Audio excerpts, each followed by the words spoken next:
کیا آپ جانتے ہیں کہ ایک بادشاہ ایسا بھی گزرا ہے جو اپنے ہی خواب سے کانپ اٹھا تھا؟ کہانی کیا ہے آئیے سمجھتے ہیں۔ ایک رات فرعون نے خواب دیکھا کہ آسمان سے ایک تارا گرا اور اس کے محل کو آگ نے گھیر لی۔ صبح ہوئی تو اس نے اپنے نجومی بلائے اور انہوں نے کہا، ایک بچہ پیدا ہوگا جو تیری سلطنت کو مٹا دے گا۔ فرعون کے چہرے پر خوف اور غصہ چھا گیا۔ اس نے حکم دیا، بنی اسرائیل کے سب لڑکے قتل کر دو اور عورتوں کو زندہ چھوڑ دو۔ یوں زمین ماؤں کے آنسوؤں سے بھر گئی۔ معصوم بچوں کی چیخیں فضا میں گونجتی رہی۔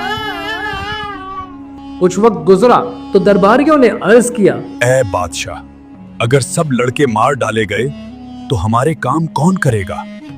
فرعون نے غرور سے کہا، 1 سال قتل کرو، اگلا سال چھوڑ دو۔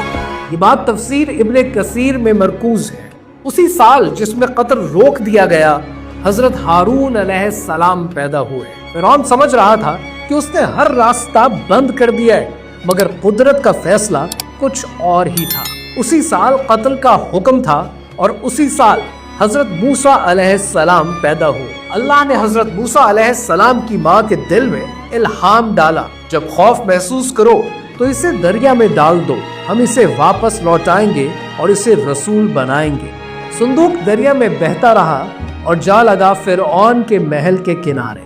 وہاں حضرت آسیہ علیہ السلام کھڑی تھی، دل کی مومنہ، جنہوں نے صندوق کھولا تو ایک بچہ تھا جس کے چہرے کی معصومیت نے ان کا دل چھو لیا۔ انہوں نے کہا، یہ بچہ میری آنکھوں کی ٹھنڈک ہے، اسے قتل نہ کرو، شاید یہ ہمیں فائدہ دے یا ہم اسے اپنا بیٹا بنا لیں۔ فرعون خاموش ہو گیا اور وہی بچہ جس کے قتل کا حکم تھا اسی کے گھر میں پالا گیا۔ پاسباں مل گئے کعبے کو صنم خانے سے۔ God works in mysterious ways۔ اللہ سبحانہ و تعالیٰ جسے چاہتا ہے عزت دیتا ہے، اور جب آپ کو اپنی زندگی کے کسی مسئلے سے نکالنا ہوتا ہے نا، تب اللہ چاہے تو آپ کو ان مسائل سے ایسے باہر نکال دیتا ہے کہ آپ نے کبھی سوچا بھی نہیں ہوتا۔ لیکن شرط یہ ہے کہ اگر آپ کا ایمان مضبوط ہے تو اس کی مدد ضرور آئے۔